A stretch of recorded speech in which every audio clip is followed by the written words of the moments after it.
My roommate kept stealing my food. So I got petty revenge. I, 22M, live with my roommate, Jake, 24M. When I first moved in, I thought I had lucked out. Jake wasn't a slob. He paid rent on time, and he wasn't one of those people who blare music at 3 a.m. or threw parties every weekend.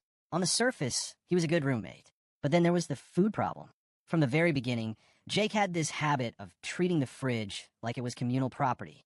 I'd buy groceries, put them away, and by the next day, something would already be missing. At first, it was small things: a soda, can a slice of bread, a handful of chips. I told myself I was being dramatic. Roommates share sometimes, right? But it snowballed. If I bought a dozen eggs, half would be gone in 3 days. My gallon of milk, which should have lasted a week, would be nearly empty after 24 hours. Chips, cereal, drinks, always mysteriously disappearing. Jake never replaced them, either. If I asked him about it, he'd grin and say things like, "Oh, I thought you weren't using it," or "I'll buy the next round, chill." Spoiler alert, he never did. I try to set boundaries.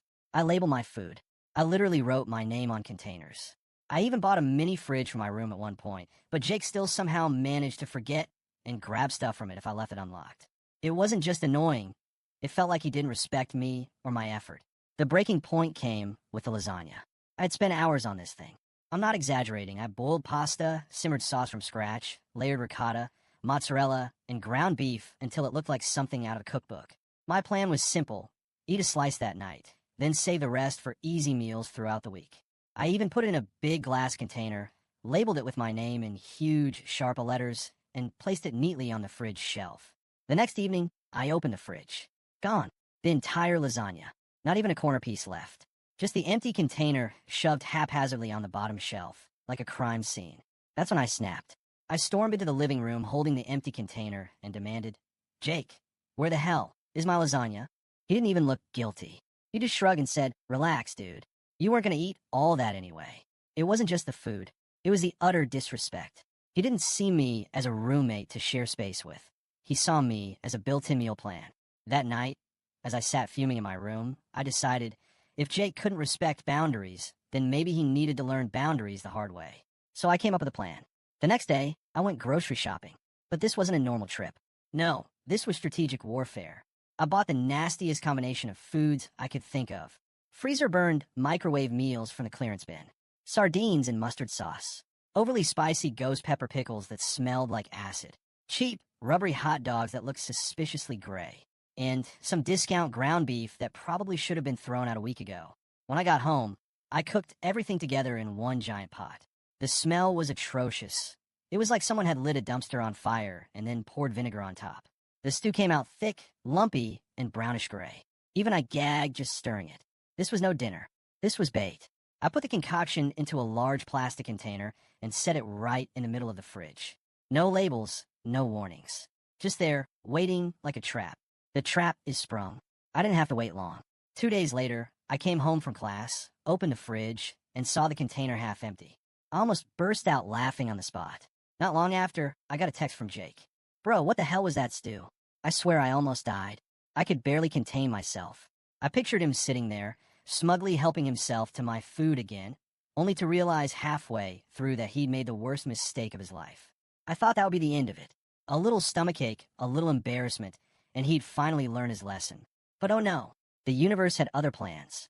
That night, around 2 a.m., I woke up to the sound of groaning. At first, I thought Jake was having a nightmare. Then came the toilet's flushing, the gagging, the pacing. He spent the entire night in the bathroom, shuffling between the toilet and the sink. I heard him muttering things like, "Never again. I swear to God," between groans. I'll admit, at first I felt victorious. Sweet, petty justice. But as the night dragged on, and I kept hearing him suffer, I started to feel guilty. Like really guilty. I hadn't meant to wreck his insides. I just wanted him to think twice before stealing my food. The next morning, Jake emerged from the bathroom looking like a zombie. Pale, sweaty, with dark circles under his eyes. He sat at the kitchen table, clutching a bottle of water, and whispered, "Dude, I'm never touching your food again. Ever." That was the worst night of my life. I almost laughed, but then I saw how miserable he looked. That's when guilt really hit. I hadn't poisoned him. It was technically edible food, but I had definitely crossed into revenge gone too far territory. Since then, Jake has been a completely different person. He apologizes constantly, offers to replace my groceries, and even suggested we start shopping together so he can cover half the bill. He hasn't touched a single thing of mine in weeks. If anything, he treats my leftovers like they're radioactive. But now I'm left with this nagging feeling. Did I go too far? Was the cursed stew a cruel prank, or just a wake-up call Jake desperately needed after months of disrespect? Part of me feels guilty every time I remember him moaning in the bathroom all night. But another part of me thinks, well, maybe he brought it on himself. So now I'm stuck wondering, am I the asshole for teaching my roommate a lesson this way?